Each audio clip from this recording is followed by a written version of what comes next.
Like, what am I going to be remembered for long after I'm gone? Until you're making that kind of money and you're not happy. Wrong. Wrong. That's like so far.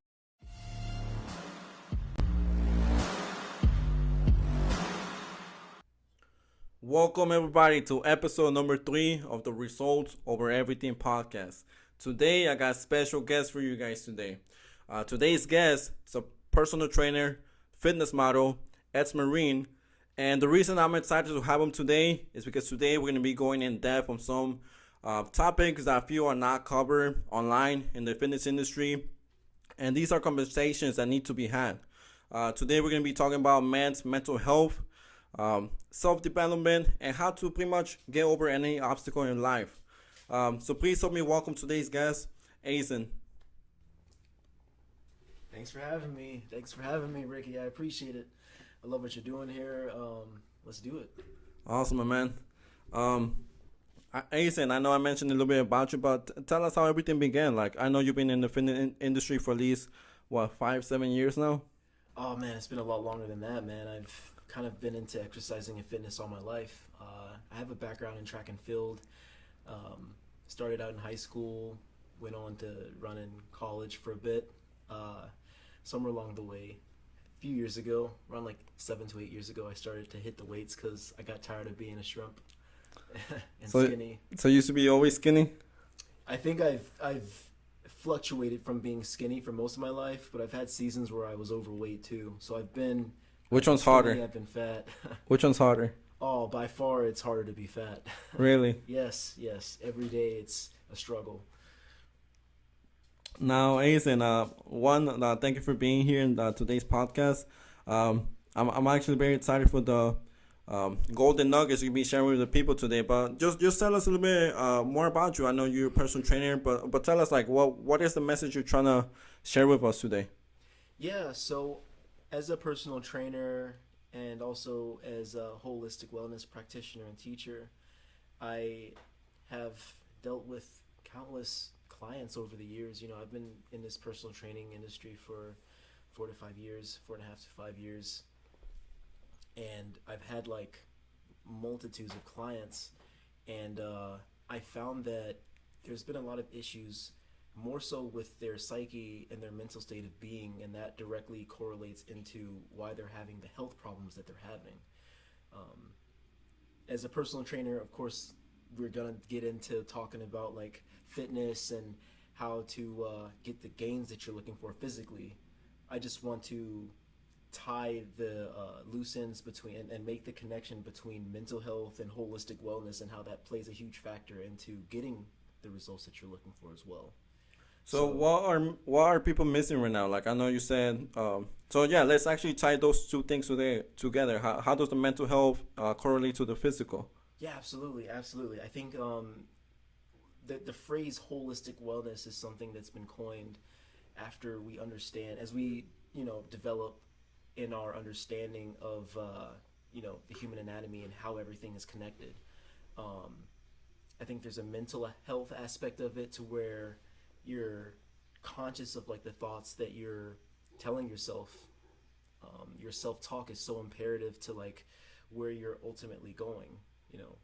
Someone can say like, I believe this and I'm going to do this until they're blue in the face, but if their inner thoughts are contrary to that, they're not going to get very far. Mm-hmm. You know what I mean? And you can always tell like someone's internal like dialogue based on the actions that they're carrying out on a day-to-day basis.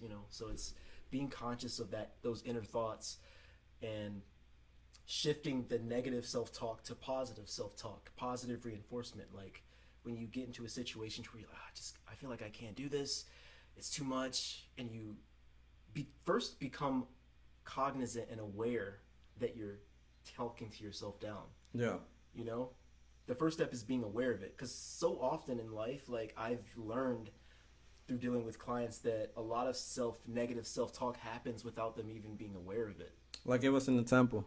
Like, for instance, there's this one client that I have, and I'm not going to say he or she, so I want to keep them anonymous. I want to keep them anonymous because I know they're probably watching. But to make a long story short, they will say something to the effect of, I don't think I can do this. Oh, why am I even training this with this guy right now? And it's like I can hear them muttering that under their breath as I'm telling them, as I'm instructing them through the workout. And it gets to a certain point to where I have to like stop the workout. And I'm like, or hey, whoever. So how do you fix that? It starts with like making them aware of it first. I think you'd be shocked and surprised at how many people are unaware of like that internal dialogue that's going on.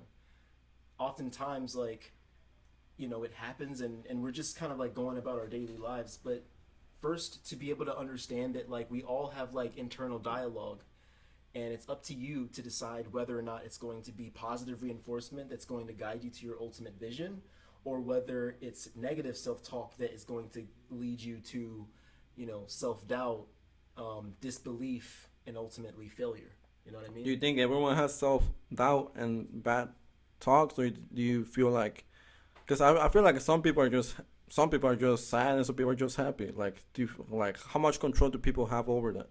I think people have all of the control over it, and I think the common misconception is, I wasn't born on the right side of the tracks, or I come from this family, so I may not like, how am I supposed to have like a positive mindset if I come from this environment? But I think that more than the environment that you are in, it's about like the belief in yourself. Mm-hmm. Even if you're in a less than favorable environment. There's a quote that I often like refer to my clients. It's from a poem called Invictus. Actually, it's quite famous.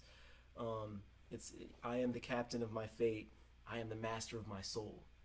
And it's the concept of, despite my circumstances, despite where I may have been born to, despite maybe the poverty that I may have even been born into, I have the power to change this by first accepting that this is where it is, First you have to accept it, and then it's, okay, well, if my circumstances were based on me, then I have just as much power to come out of these circumstances and these situations. But you're not going to be able to change that if you don't acknowledge and accept that, like, what you see before you is you, like, especially I'm talking mainly to like adults, because all my clients are adults, and the people that I'm trying to impact now are adults.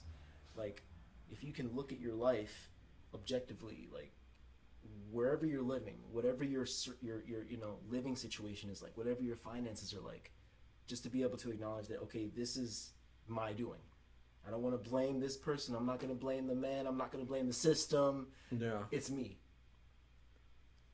And that's where things begin to change, because if you acknowledge it as you, then that means that you have the power to get out of it as well. Yeah. If you continue to blame people and point the finger, you give the power to change away, and you remain in victim mode forever, which means that your circumstances will never get better. 100%. I agree with you there, but let me ask you this, because anyone looking at you today, they might be easy to judge. Well, this guy's obviously in shape. This guy has it good. He's a personal trainer. He's a fitness model. It's easy for him to say he has a good life now.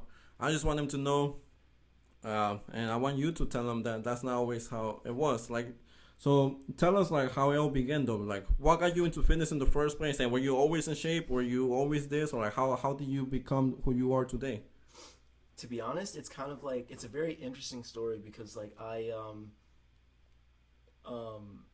so where I'm from, like, Europe, soccer is very popular. Yeah. Soccer is actually the most popular sport on earth. It's just that in America, that's the only like area on earth that soccer is not like esteemed. It's getting more popular now, though, with it's Messi. It's becoming more. With Messi coming to Miami? Absolutely. But it certainly wasn't always that way. The point is, as a kid, I remember watching, because Messi's been playing for a long time. Yeah. And honestly, like, that's one of the ways that me and your prior guest connected, Jaime. We both, watched Lionel Messi play, and we're kind of like enthralled by his performance and his ability, especially by having all of the odds against him with his biology and his height. He's a small guy, so he shouldn't be able to do what he does, and yet still he does it. Yeah. And so for me watching him, I was like, I want want to be like this guy. So I want to like, I started playing soccer. Wasn't really good, but I had fun. I think that's where it started for me. Dibbled and dabbled into football a little bit. Was never any good. Fortunately, somewhere along the way, I discovered that I was fast. Okay. So it's like I can't do soccer, I can't do football, But you can run. but I can fucking run. You know what I mean? So I took on track and field, and I excelled there. Got to regionals in high school, and then I managed to like compete in a NCAA D1 category as a sprinter for track and field as well. So as we ran track and field, like I learned a lot about like lifting weights at that time. They lift weights in track and field? They do, contrary to popular belief, especially the sprinters. Yeah. So oftentimes we would like do our laps outside, our our sprints, and it'd be paired with like a kind of 2-a-day session. Okay. Where part of the practice would be going over our sprints and our our movements and everything like that, and then the second half would be like leg day. Mm-hmm.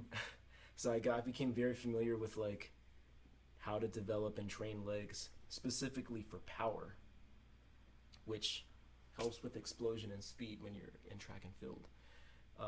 It wasn't until like probably a few years after that I actually started like taking lifting weights and that kind of component to like fitness, integrating that into my lifestyle. Yeah, that's my next question. So when was it that you became a trainer? Like how did that come to be? So it's interesting because it's always been a passion of mine. It's always been something that I've really enjoyed to do, and even before I was certified, even before I became a legal trainer, I was always like helping friends train, Mm-hmm. because I was like the fit guy in the social group all the time. How old were you at that time? I was like 19, 20. Okay. Like, even like in the court, in the military, like there, a lot of the drills that the sergeants were, that the superiors were having us do, I was already good at it because I was doing it myself, Nice. Like I was the kind of guy to, look up those routines and just to see what they were doing and to challenge myself, And so I think fitness has always been kind of like an aspect and a genuine component of my life. The problem for me was finding out how to like make a sustainable and comfortable living doing it. Mm. And so I did initially what most people do, which is, take the easy, safe route. And I was actually a programmer for a little bit, writing code. Okay. Imagine me, like athletic guy, Yeah. stuck in a fucking cubicle, you know what I'm saying? Like writing code. It was miserable. That sounds like torture. It was miserable, but the pay was great. So, a few years of that, I finally like find my balls again. And I pursue what I'm really passionate about, and I decide to, even if I have to take a pay cut, even if I have to whatever, like, I'm going to do this. So from there, I make the transition, start studying for the, through NASM, because as you know, there's an exam that you have to take, and you have to score at least an 80% or above to be certified legally. So, What was that moment you like decided, okay, let me actually go for it? Because it sounds like for most people, they would be okay with being a programmer, making good money. Like, when was that moment you decided this is not for me? Like, let me pursue my passion. Because I feel like going back to why I have you today here to talk about men's mental health. I feel like one reason a lot of young men, and even older men struggle with their mental health, with their emotional health, is because a lot of them are not following their purpose. Yep. They're not following what they're meant to do. They're not doing something that fulfills them. Yep. So for you, like, when was the moment, like, you decided that, okay, let me actually go do what I want to do? Like, when was the moment that decided you to flip that switch? For me, it was a gradual process. I think initially when you're in a situation where you think that all you need is money, if I make enough money, I'll be happy, until you're making that kind of money and you're not happy. And it's a slow kind of like degradation, like a slow like descent into madness, you know, because it's like externally you're living in downtown, you've got, you know, nice things, whatever, but like you're not happy because you're not doing what you're passionate about. And I think the common misconception for me was ability, you know, that aptitude. If you're able to do something, that must mean that you have a gift to do it and you're supposed to do it. That's the common misconception a lot of men are making. Yeah. Because that's kind of like how I was raised in a certain way. No disrespect to my parents, they're lovely people, but like that's the common conception that a lot of men have. Like, if I'm able to do this, it must be that I'm supposed to do this. And all that means is that you're smart and you can learn shit. Yeah. I think the real magic happens is when you combine the ability alongside the passion and the desire. Yeah. When the two marry, that's when you have like a life worth living. I'm glad you said that, because most people say follow your passions, but sometimes some people have passions that are not making any money. Right. 100%. And then some people are just working a corporate job that they're not passionate about, but hey, at least it's paying the bills. Yeah, and I think to piggyback off of what you're saying, how do you find the balance though? I think a lot, for me, I had to ask myself, what am I trying to accomplish? Like, what's the end goal with my life? And I think, not to be morbid and dreary, but for me, I think being able to put everything into proper perspective is asking yourself, like, what am I going to be remembered for long after I'm gone? Yeah. To imagine almost like your own death, and like see, like, what is the eulogy gonna say about me? Like, what are like the members of my funeral, you know, and that congregation or whatever, what are they going to say about me? What is my legacy? What do you want them to say when you're gone? I just want to be known as a guy that made my existence, like, helped mankind in one way or another. I think we're all trying to make a positive impact in one way or another, or at least we like to think of ourselves as those kind of people. I think when it's all said and done, I want to be known objectively as a person that, because I existed, you know, mankind is just a little bit better off. Yeah. You know, even if it's just a little bit, you know. But to piggyback off what we were saying in regards to mental health, I think there's a lot of guys that are doing things that they don't want to be doing, working jobs that they don't want to be working, and they're unwilling to, you know, take that leap in faith. And I think if you're not living a life that you want to live, the first step is acknowledging that and being honest with yourself. Yeah. Again, it goes back to that self-awareness that we were touching base on earlier. And as a trainer, I was shocked to find how many clients are simply unaware of themselves. Yeah. I think if you live in a delusion for long enough, you can convince yourself that you're happy in it. It just becomes normal, you know? It's a comfortable hell versus a potentially uncomfortable, like, route that would lead to, like, a heaven. You know what I mean? And I feel like, by and large, most people would choose what's familiar, even if it's bad for them, you know? And the danger of doing that for too long is that you forget what good even is. Yeah. And so I think that's what a lot of people are in right now. They've been doing this thing that they don't want to be doing for so long, to where, like, that's just their rhythm now. Yeah. And so they're not even aware that they're not happy, or of why they're not happy anymore. You know?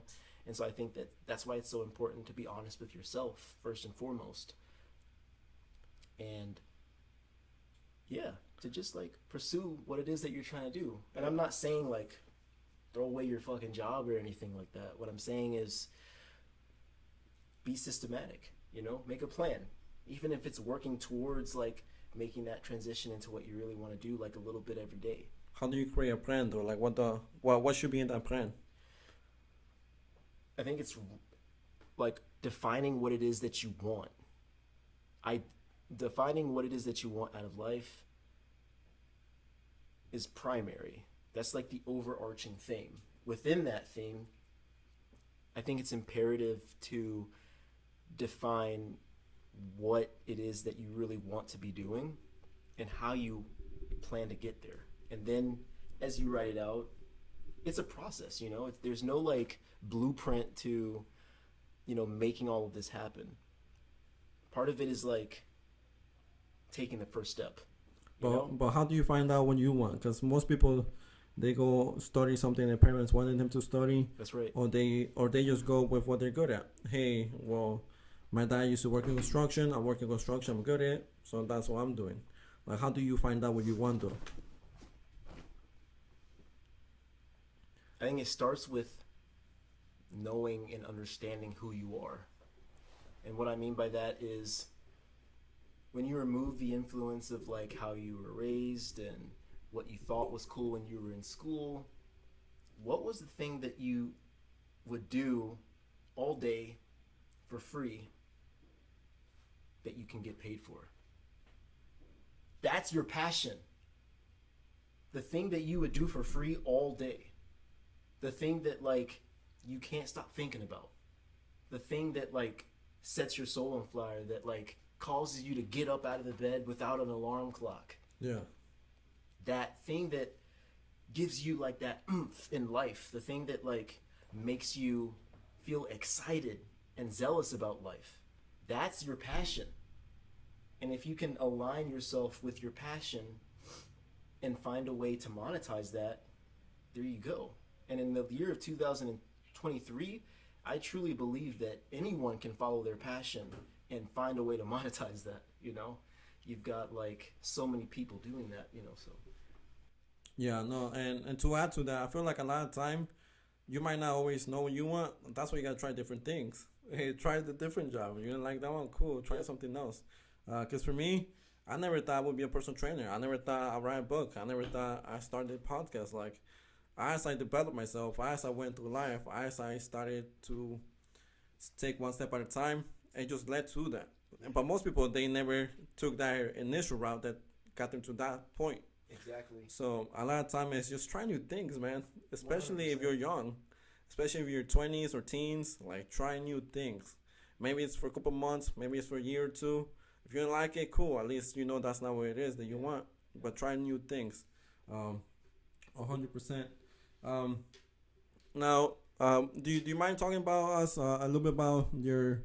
Because I don't want to skip that you were in the military, right? Yeah. How does that build you? Do you feel like that help you with your discipline? Do you feel like that help you understand what you want out of life? Do you think more men should be in the military? What's your thoughts on that? Okay, well, I think that the military is great for structure. I think it's great for building structure in a man's life and adhering to that structure through discipline. Mm-hmm. I think, young men are oftentimes like very zealous to like, accomplish their dreams and goals. But without discipline, zeal will only get you so far. And without a proper structure,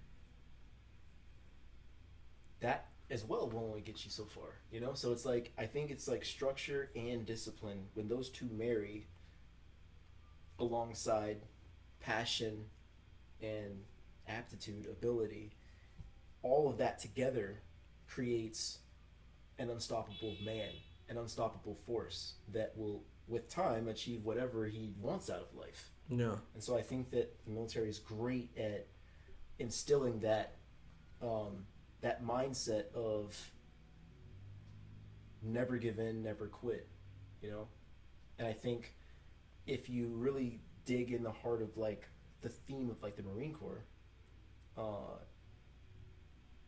really that's what they're saying, win or die, but we've heard this before, no? Like 50 Cent saying, I'm gonna get rich or I'm gonna die trying, Yeah. And you see his hustle, you see his grind, you see his struggle, and he finds a way to make it happen. Even if we go back to the Spanish conquistadors of old, like way back to like the 1600s and the 17th century. Obviously, I don't condone like what Spanish conquerors did as far as like destroying Native Americans. And yet, if you discount that, it's actually quite remarkable how they did that, because they were incredibly outnumbered, right? Like probably 10 or 15 to 1. Like, Yeah. we're talking like 300, the Spartan 300 versus the Persians. Like, it was like that level of outnumbered. So against all odds, they somehow managed to conquer like a multitude of people. And if you look into that story, legend has it, whether it's true or not, who knows, but legend has it that Cortez himself, when the Spanish conquistadors landed on shore, he literally ordered the boats to be burned, meaning that there is no retreat. There's no way home. Like, we win or we will perish here. It's amazing what you can do if retreat is not an option. Yeah. And so I think that the military is great at instilling that I'll never quit, I'll never give in, and you need that to really like make your dreams come true, because it's incredibly hard to do that. It's incredibly hard to make your vision a reality and to actualize that. And so you need that grit, and I think the military is great at instilling that within the people that are willing to see it out and stick it through. So I think that definitely has helped with my progress over the years. What about for the people who are not in the military? How do you develop that? I think it's like the same kind of concept. It's just, in the words of David Goggins, ex-Navy SEAL, his whole concept is giving that theme and that hard and tough mindset to the people. He's like, anyone can do it, and it's true. Anyone can develop that. I think the main way to do that is to put yourself out of your comfort zone. The more you're out of your comfort zone, the more you are changing. That's when you change, that's when you are evolving emotionally, mentally, physically, in your psyche, in your state of being. When you're out of your comfort zone, there's wisdom that's gained. There's knowledge that's gained. There's wisdom and knowledge that's gained in pain and suffering. And if you're willing to like place yourself willingly in those like conditions, you'd be amazed at how fast you can grow.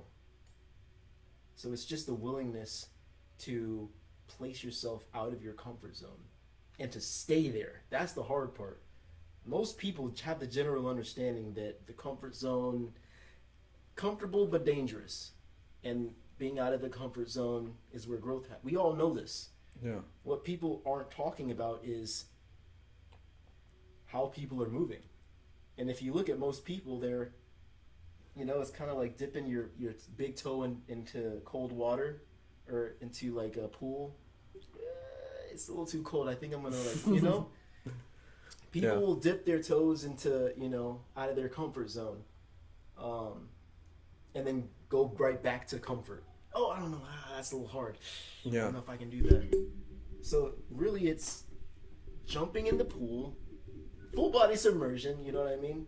Staying there and just riding out the wave. This sucks. This is uncomfortable. This is unfamiliar. I'm nervous. I'm scared. I don't know what's gonna happen. But you know what? I'm gonna fucking stay here because I know that this is where I grow. This is where I evolve, and this is ultimately the path that's going to cause me to actualize my vision and become a man that is able to sustain that vision. Definitely. Is there any actionable examples that you could share that for people to get out of their comfort? Because it's cool to understand you need to get out of your comfort zone, but how do you actually start to do it? For me personally, it's doing the things that I know I should be doing, but that I don't want to do.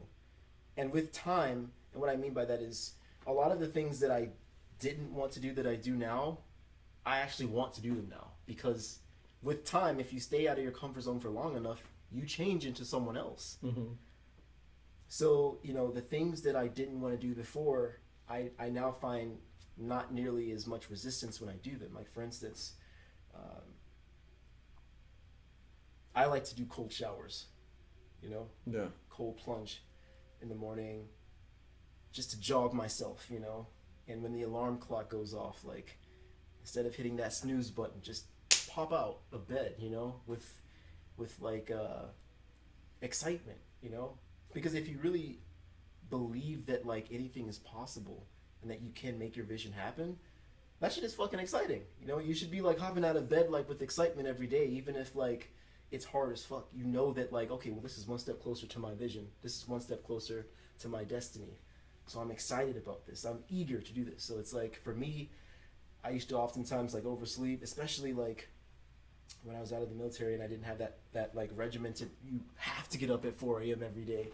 It was nice to, not have to do that. And then I got complacent and comfortable. So, okay, first step, get up early again. Another reason I know you used to get up in the morning was because you had other people expecting you to be there. That's right. That's right. When you and I met, I was a trainer at Retro, and I had early morning clients, like as early as like 5 in the morning sometimes, early as 6 in the morning sometimes. So, and when you train clients, you can't like give them like a quarter version of you. You need to like deal with whatever you're dealing with, conquer that, so that you can give them maximum energy and maximum like support and encouragement, because that's what they need. So yeah. I think, and that goes back to building your discipline. Sometimes you gotta put your money where your mouth is, because that goes both ways. You had a client that was waiting for you, so you were there on time. But guess what? That client is also paying money for you to be there. That's right. So, and if they don't show up, guess what? We charge them their session anyways. That's right. That's right. So a lot of the time is find a way to, if you can't hold yourself accountable, find a way to stay accountable. If you're someone trying to get in shape, improve your fitness, hire a trainer. Put your money where your mouth is. You say you want to get in shape, pay a trainer to train you in the morning, 6 a.m., get out the way. That way, when you're out of work, you don't say, I'm too tired. Well, guess what? Even if you are too tired, you already worked out in the morning. Yeah, I feel like that's something that's overlooked. A lot of time, people don't surround themselves or find a way to find themselves accountable. Yeah. So that's awesome that you shared that one with us. Awesome. So, and then, so are there any other ways to build discipline, to start building your momentum, to start taking control of your life, your habits? Like any other examples you could give us? Absolutely. So I think we kind of touched base on the mental health aspect, but I want to like hit all of the points that I feel are important to give to the people in terms of like the knowledge base that I believe is needed to be able to have and maintain a healthy state of being mentally. So it's we talked about, I am the captain of my fate, the master of my soul, understanding that I have the ability to change my circumstances and that I am the cause of my current circumstances, accepting that responsibility and moving forward in power because I accept, that this is my current state of being and I did it, I can also change it. We touched briefly on like avoiding negative self-talk, being aware of your inner dialogue and making sure that your inner dialogue is matching with what you're trying to do out of life, Yeah.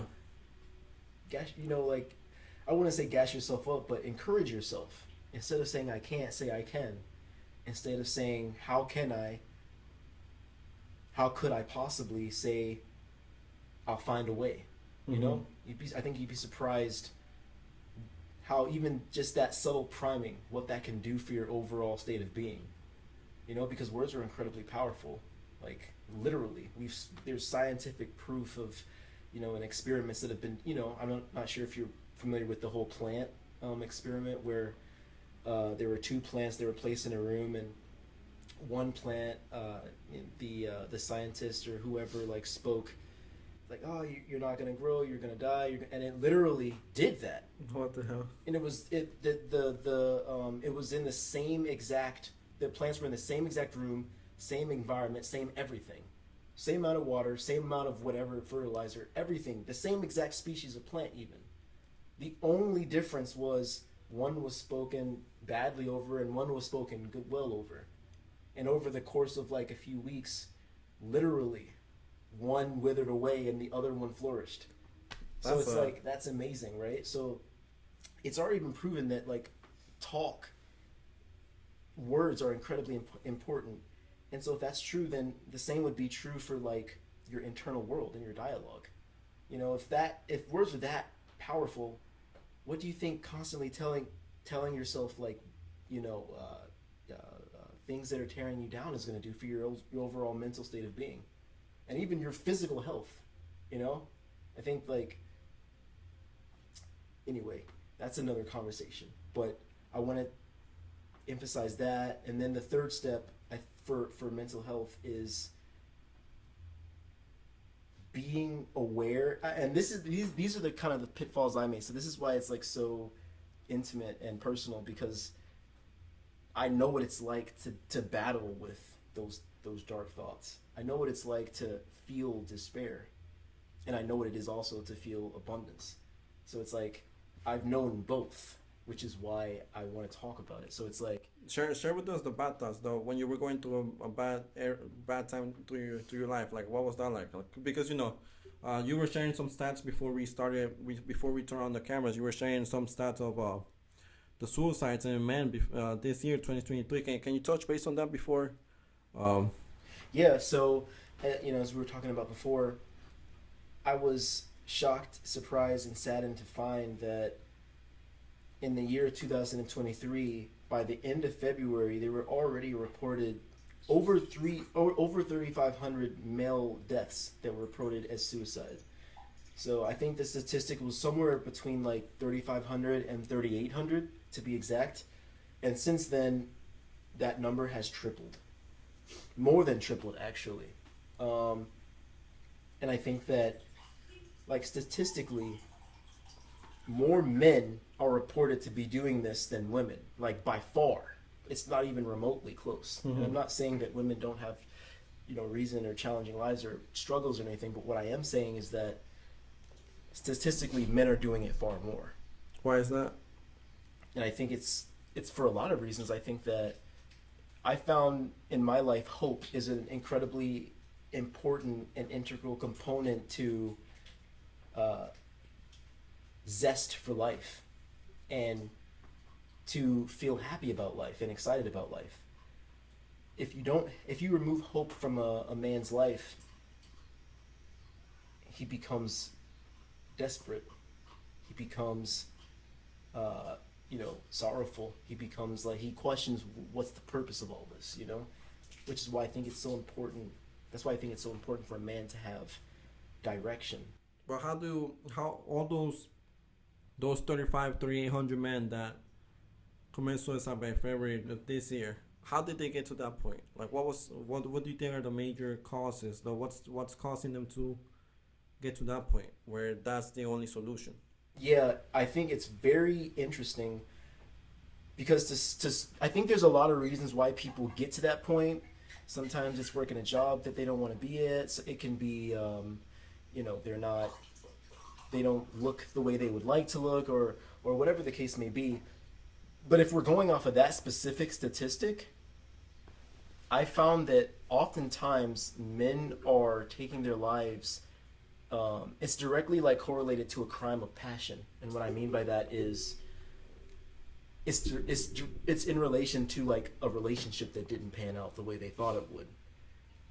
Oftentimes, a lot of men's suicides stem from that kind of that reasoning, and I think so that's why I also would love to talk about, without getting too far off of like, you know, the general conversation of fitness. No, let's talk about it, man. This people need to hear this. For me, like I've had countless male clients and female clients as well, but I know personally, like the minds of a lot of like my male clients like have aligned with certain kind of like toxic tendencies. And a lot of those toxic tendencies can be seen in why these men are ultimately taking their own lives when things don't work out with their partner. And I think it's important to like at least lay a framework for how I believe like a partnership should be between men and women. And I think the common mistake that a lot of men are making is that they are putting the woman as the center of their universe. Mm. And I'm not saying not to love your woman. I'm not saying to not cherish and honor your woman. What I am saying is that she's not your sole purpose for being alive. Yeah. You have a purpose that is beyond her. You have a purpose that was already like instilled within you long before you even met her. That's the thing that you need to be focusing on. And that's ultimately the thing that's going to give you peace, joy, and happiness and fulfillment. Whether it works out with you and your girlfriend should not be the reason why you breathe life as a man. You know what I'm saying? And if you're doing everything you're supposed to do as a man, you should be in a position to where even if it doesn't work out with that one, other ones are already have their eyes on you. Yeah. Because that's what happens when a man is moving in his purpose and in his destiny. He becomes a better version of himself. And that road that is less traveled is what ultimately makes him into the man that women desire.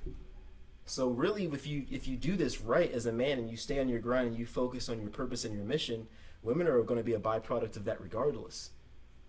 That shouldn't even be your main focus though. Your main focus should be your hustle, should be your grind. And as you become the man that is, that you want to be through staying on that process, through discipline and perseverance and hard work, you become the man that women already want. It all goes back to purpose at the end of the day. Whereas a lot of men, they're putting the woman and the pursuit of, for lack of a better term, pussy, over that. And so it's like, you can be that guy, and if things don't work out, your life crumbles. Yeah. You feel sad. What is the purpose of all this? Oh, I just didn't see it coming. Oh, I don't want to. But if you're focused on your mission, like how you're supposed to be, you're going to attract the woman that not only is a suitable partner for you, but a partner that would want to expand that vision with you. Yeah. You know what I'm saying? A lot of times, like, men and are getting with women just because they're sexy and they're hot, and I think that's a childish mindset. And sure, I've done it. I'm sure you've done it. We've all been there as men here and there. The question is, are you going to stay there? Yeah. And if that's the wrong mindset, then what is the right mindset? The right mindset is to look to have a partner that fits into your overall vision. That is going to help with your vision. That's going to, and not even just in any way possible. Because I think that women naturally want to help with a man that they believe in. That's just been my experience. So yeah, I think that's a really, really big mistake that a lot of men are making. They're making the woman the center of their universe. And not to contradict what you're saying, because I do agree that man should put his purpose before a girl. But I feel like a lot of the time why men put the girl before the purpose is because a lot of the time that's the only girl they were able to get. Most guys are not able to, get 9s and 10s. Most guys settle for 4, 5, and 6s. So when they do get something, well, it's the only thing they were able to get for a while. But here's the thing: if you develop your fitness, you take care of yourself, you're well groomed, you know how to speak, you have a skill, you have a good career, you keep building yourself up year after year, your value goes up as a man. Yep. That's what a man is. Your value does not come from a woman, does not come from anything. It comes from what you're able to provide for the world. But if you're not able to build yourself up to that, no woman is going to want you. And they shouldn't. And they shouldn't. And that's the hard truth that a lot of guys don't want to hear. And I think for the longest time, I didn't even want to hear it.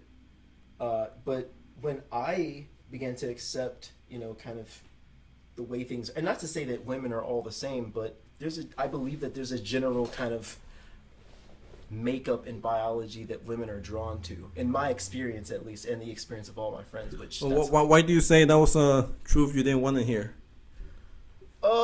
I think the common misconception with a lot of men that's also leading to like suicide and death in relation to mental health is the concept. I don't know if you've ever seen the movie Jerry Maguire with Tom Cruise back in the 90s. It's this kind of cheesy like romance, whatever. But anyway, the iconic line Tom Cruise says in the movie to his woman is, "You complete me. Have a reason to live now because you're in my life." Mm-hmm. Wrong. That's like so far from the truth. Like, well, how do these thoughts even like enter a man's brain, like to think of ending everything? Like how do they even get to that point? I think hope is a very powerful and integral component to maintaining a man's zeal and zest for life. And when you remove that from a man's life, I think that's when the thoughts come about. When a man loses hope in a brighter tomorrow, when he loses hope in living a life that he would want to live, when he loses hope in love, when he loses hope in general, absence of hope, breeds sorrow, depression, which ultimately like invites like those thoughts of taking yourself out and what's the point, yeah, that's what I think it comes from. Do you think, one question I always wonder is like, do you think like depression is real? Because I feel like, yes, like there's a clinical depression, like, but that maybe 1 or 2% of the world have that. Right. Everything else comes from things that you could have controlled or you can't control. Yeah. So I feel like depression is never like permanent. And one thing I always like to say is like, don't make permanent decisions based on temporary emotions. Yeah.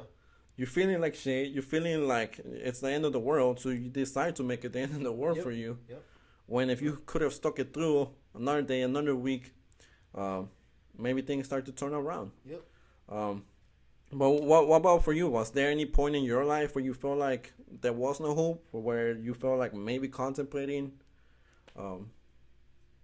doing what you're not supposed to do as a man, which is end your own life? Yeah, I think a lot of men have kind of had dark moments in their life, and I'm certainly no exception to that. For me personally, I think I resonate a lot with David Goggins when he says, "I've been in and out of the hole constantly." I think as a man, you get into those dark places, and through discipline, positive self-talk, and work ethic, you dig yourself out of that hole. But if you're like me and like many other people, like it seems like you're always finding yourself back in that hole that you just dug yourself out of. It's just a different hole, you know what I mean? Mm-hmm. And so I think the best thing that I found in life to continue to keep me encouraged is to understand that like each hole you fall in, it's a shift in perspective. Like if a mistake happens, or if you got blindsided with something, to shift your perspective from fuck, I'm going through this hard time again, to I'm gaining more understanding and wisdom in this, so that I never have to go through this again. Let me immerse myself in whatever this is right now and embrace it for what it is, and understand that the wisdom and the knowledge that I'm going to get from this time is going to make my life better in the long haul. Because if I don't pass through this, it's going to happen again. And if I don't take the knowledge and the understanding that life is trying to give me through passing through this moment and this challenging time, I'm not going to like get to my ultimate destination. So instead of looking at it as a misfortune, look at it as this had to happen in order for me to become the man that I want to become ultimately, and get to where I'm trying to get to ultimately. But yeah, there's been times for me where I've definitely fallen in the hole. Was it over a girl? What was it over? Yeah, man. It's funny because a lot of guys look at me now as Mr. Ladies Man or whatever, and I've definitely become that. But you're looking at a guy who was engaged at one point. I got down on one knee and proposed to a woman. So like, what made you propose though? Like, what made you think she was the one? Oh, she was my dream girl, man. Like hot, like sexy, supportive, loving, feminine, compassionate, all the things that I wanted in a woman. Uh, like there was literally nothing that, and I'm like kind of like critical in the sense that I almost look for shit I can point out in a woman. I kind of do that now you know, because my last two relationships, well, obviously it didn't work as they're past two relationships. So now, I don't know if I'm overthinking it because my lucky number is 3. yeah, It's my ninth relationship. I want to make sure it's a good one. yeah. So I kind of try to look for the red flags. I know I shouldn't try to look for it too much. You'd be surprised how much you would learn in that alone. If a woman's like you're doing your thing and she's like, Yeah. she doesn't respect you. If you're doing that and she's looking up like Admiration. admiration is what it boils down to. You need to have a woman that admires you. It goes back to belief. If she truly believes in you and believes in the vision that you're going for, she's automatically going to admire you for the willingness to even try to pursue it, because most men aren't going to do that. And if you're with a woman that doesn't admire you, she's not going to see you as the apple of the eye, and that's going to translate into how she's treating you. And the only way to get admired by your woman is what? Hard work, discipline, and continuing on your vision. Exactly. Continuing on that vision, staying focused, continuing to evolve. Like from the point that you start your journey to the time that you actualize your vision, you're passing through a multitude of evolutions, like 3, 4, 5. Like you're constantly changing. You don't even realize it, how much you're changing and how fast you're changing if you stay on the path. Like that version that you started out with, as opposed to the version of you that ultimately actualizes the vision, are two completely different people. And even if you don't see the change, better believe that she's seeing it and she's getting turned on by it. Like as you better yourself, as you improve, those women that you think are not watching you, they watching. They see you. They see the come up. They see the improvement. They may not say anything because they want to see how far you're going to go. That's true. And then be a finish line girl. That's true. But we know what the game of that, so we don't got to get played. But I'm saying, like, you'd be surprised how many people have eyes on you. Your friends and your loved ones that genuinely love and support you are watching you, but your enemies are watching you even closer. Everyone's watching you. Especially if you're, because you have to understand, most people aren't even willing to try with their dreams and goals and vision. They're okay with just, do my 9 to 5, 40,000 a year, 401k, retire at 68, have my 10 years, die happily. Look around in this country, most people are doing this, no?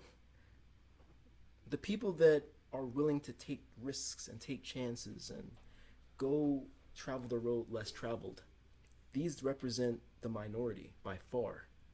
So if you fall into that category, you're already an anomaly. If you stay on that path, you're even more of an anomaly. And most men are not doing that. So the guys that are willing to do that, they get all the women. You know what's crazy? It's gonna sound a little bit bogus. I'm actually glad it's like that. Because it makes it so much easier for us. It makes it so much easier because it's like we live in a soft, generation where, if you have just a modicum of like grit and will, like you can steamroll over these jokers. You know what I mean? Like